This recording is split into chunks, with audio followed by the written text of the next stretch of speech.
Bien, saludos. En este momento vamos a explicar el circuito rectificador de media onda no controlado con carga resistiva inductiva. Bien, el grupo está conformado por quienes habla, Teddy de Freire y mi compañero Daniel Sánchez. Bien, aquí se presenta el diagrama esquemático del circuito. Tenemos una fuente senoidal que está configurada a una amplitud, bueno, voltaje RMS de 120 y una frecuencia de 60. Bien, tenemos también un switch, en el cual va a ser activado en el tiempo igual a cero. Y aquí tenemos propiamente nuestro componente del diodo, que va a ser el efecto de la rectificación. Solamente un diodo, porque va a ser rectificación de media onda. Y como tal, al final tenemos la carga no resistiva e inductiva. Bien, un poco de cálculos para análisis matemático. Tenemos dos componentes si queremos analizar la corriente del circuito. Tenemos la componente natural y la componente forzada. Esta que estoy señalando en este momento sería la componente forzada, ¿no? Dado el análisis en estado estable, va a ser una componente senoidal, dado que tenemos una entrada senoidal. ¿No? Se define la magnitud de la impedancia y el ángulo de desfase, ¿no? Va a ser dado que depende de la frecuencia y obviamente de las componentes de la carga. Esta de aquí sería propiamente la expresión de la corriente natural, de la componente natural. Finalmente quedando una expresión con este modelo, a la parte forzada y la parte natural. Haciendo un poco de matemáticas y aplicando la condición inicial, que en el inductor la corriente es igual a cero, ¿no? Cuando inicia el proceso. Entonces llegamos, ahora sí, finalmente a la que estoy señalando, que es la corriente total. Sin embargo, que es válida desde ángulo cero, cuando comienza el proceso, hasta un ángulo beta. ¿Qué es este ángulo beta? Si nos vamos a la simulación del circuito, tenemos lo siguiente, las siguientes formas de onda. La forma de onda azul representa a la fuente, al voltaje de la fuente, ¿no? Con periodo, con frecuencia de 60 Hz. Y aquí tenemos en verde el voltaje de salida, el voltaje de la carga, y en rojo la corriente de la carga. Como podemos observar aquí, parecieran que estuvieran en fase. Bueno, hemos configurado para este ejemplo una resistencia de 1 ohmio y una inductancia de 1 mH. Bien. Cuando hay un cruce por cero del voltaje de la fuente, no se hace cero el voltaje de la carga. Y esto se debe a que cuando se interrumpe el suministro de energía, no tenemos que nuestro inductor, no por su propia naturaleza, su campo magnético, toda su energía almacenada en campo magnético, quiere expulsar esa energía y lo hace a través de corriente. Es decir, el inductor funciona como una fuente de corriente y quiere seguir energizando el sistema, a pesar que se haya cortado el suministro. Eso da como resultado a que la corriente no se extinga, no de forma inmediata cuando se corta el suministro, sino que pasado el ángulo de 90 grados sigue conduciendo, ¿no?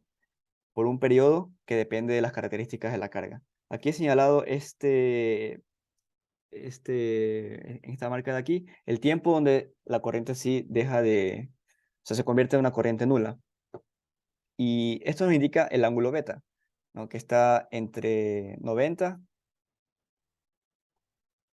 como vemos en esta diapositiva, que está entre los pi radianes y los 2 pi, o sea, entre 180 y los 360 grados. Ya, para demostrar que nuestra simulación está correcta, la tarea sería encontrar ese beta. Y uno de los indicadores que podemos comprobar así rápidamente sería el voltaje promedio, ¿no? Ese ángulo beta lo podemos sacar rápidamente de aquí el osciloscopio. Tenemos esta marca, la cual nos indica que la corriente se convierte en nula en este tiempo, 9.31 milisegundos. Pero para convertirlo en un ángulo, debemos multiplicarlo por su correspondiente frecuencia. Entonces sería 9.316 milisegundos y todo eso por 2pi por f.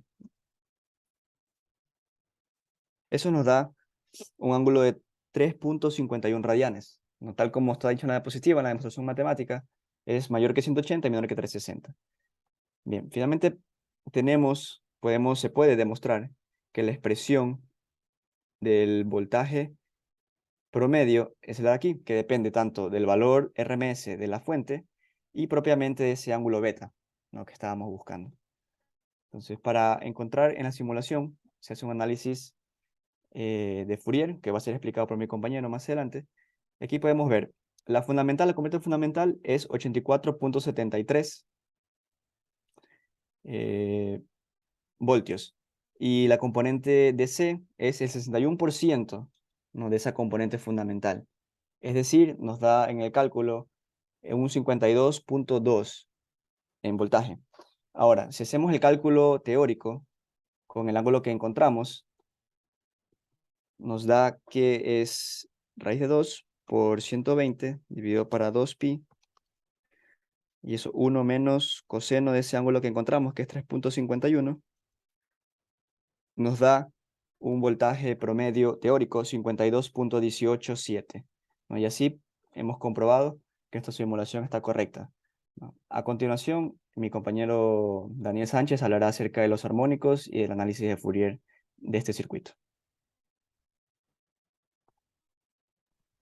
Buenas noches. A continuación voy a explicar con respecto al circuito a un caso hipotético adicional, el cual, ¿qué sucedería si, aquí está el caso real, qué sucedería si los datos, como ya lo mencionó mi compañero, están a un milihenry y a un ohmio? ¿Qué sucedería si se varían estos valores, como los tenemos aquí, a 0,2 henrios y una resistencia de 100 ohmios? O sea, el gráfico que se presenta, bueno, es el mismo que tenemos acá. Si nos damos cuenta, una pequeña variación, y eso se da a causa de ese valor elevado de resistencia. Nos damos cuenta que con el cruce por cero, el inductor actúa como fuente, como ya lo mencionaron, y conduce por unos instantes de tiempo. Cuando se apaga, hay este pico de voltaje que se va aquí, y esto se da a causa de, a medida que se vaya aumentando la resistencia, va a ocurrir este pico y por unos instantes, hasta luego ya estabilizarse y volver a estar en estado cero, hasta que nuevamente vuelva a estar en el ciclo positivo de la fuente, como vemos aquí.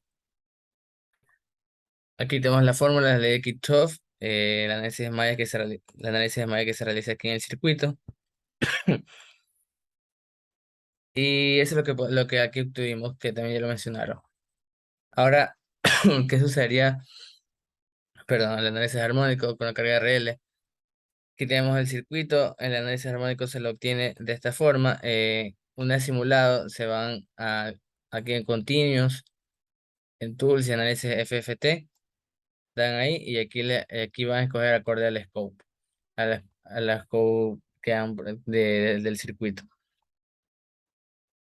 Entonces aquí tenemos el resultado, aquí tenemos el análisis Fourier de la corriente obtenida, que nos podemos dar cuenta que tiene un TH de 35,67%. Esto quiere decir que hay un porcentaje, un 35 aproximadamente un 36% de armónicos en la componente fundamental.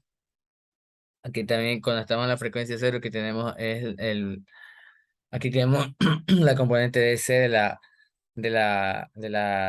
corriente. Y aquí tenemos los distintos armónicos. Por ejemplo, a ciento veinte sería el segundo armónico, el primer armónico, perdón, que tendría un porcentaje de aproximadamente 32% de la onda fundamental. Creo que es lo que tenemos aquí. La primera armónica del segundo orden, que es la armónica de 120, tiene un valor de un 33% con relación a la fundamental. Y aquí podemos darnos cuenta que a medida que vaya aumentando la frecuencia, los porcentajes armónicos van disminuyendo. Aquí este porcentaje armónico se le configuró para que se visualice para 3 ciclos de la corriente. Entonces, eso sería todo por la explicación del ejercicio con RL y su análisis armónico. Muchas gracias.